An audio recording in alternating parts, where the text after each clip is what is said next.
It's what they know that gives them the numbers that they want. You can't trick the tests and the IB diploma and the teachers into getting grades if you don't know the material.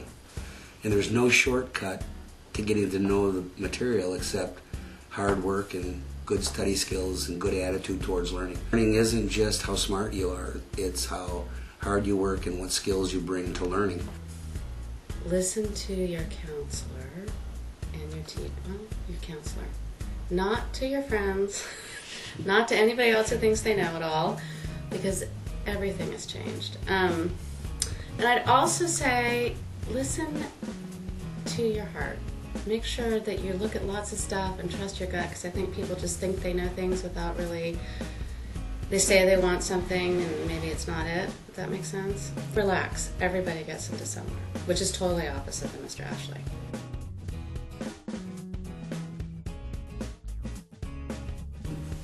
So most students grow up thinking they're going to go to Yale or Harvard or Stanford or Cambridge or Oxford without knowing what the requirements are for those schools, but even more important, the competition for those schools.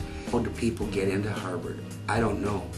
I've told many parents and students, as far as I'm concerned, the only people who get accepted to Harvard are aliens. There are so many universities in the US and the UK that are outstanding and would be a great fit for any number of students. For overseas and for international students, that's true, because I think people don't understand just the depth, the breadth of universities that are out there, and that so everyone just thinks they want a name. They know a name, so they think it's good, whether it is good or not.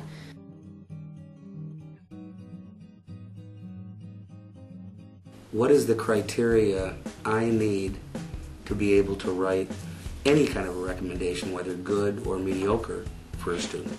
As counselors, we work very hard to get to know as much about the student as that student is willing to share with us. I can't expect a student to bare their soul to me if I don't reciprocate. They need to be able to trust me, because the things I'm asking them are things that might be very difficult for them to talk about. They need to know that what they tell me is going to be confidential. I expect kids to be authentic, I guess. I want to know who they are real. I don't want just kind of a fake, okay, I think this is, everybody's nice or everybody's funny, or it doesn't matter. Everyone's unique, and so that's what I want to find out. The quality I want to find is what is unique in each individual and how I can make them look unique and different, who they really are. I want to be able to, if I can write a recommendation that expresses the true kind of nature of somebody, then I think that's the best recommendation I can do.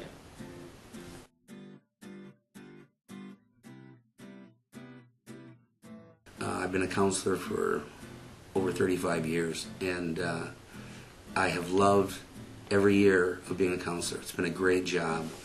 It's been more of a job. It's been a lifetime love affair. We do social emotional counseling, we do college counseling, we do every kind of counseling. We do parent, family counseling, we do crisis management, we do everything. Counselors get all the jobs. We are all things for all people. I have liked every part of my job. Every day I come into work, I may have a whole day scheduled away with meetings. I may never get to those meetings. Anything can happen any day here, and I've got to respond to it. I'm 63 years old. I feel like I'm about in my 30s somewhere. I've never, my idea of who I am has never caught up with the fact that I'm 63. I look in the mirror and I get startled. I say, who is this old guy? But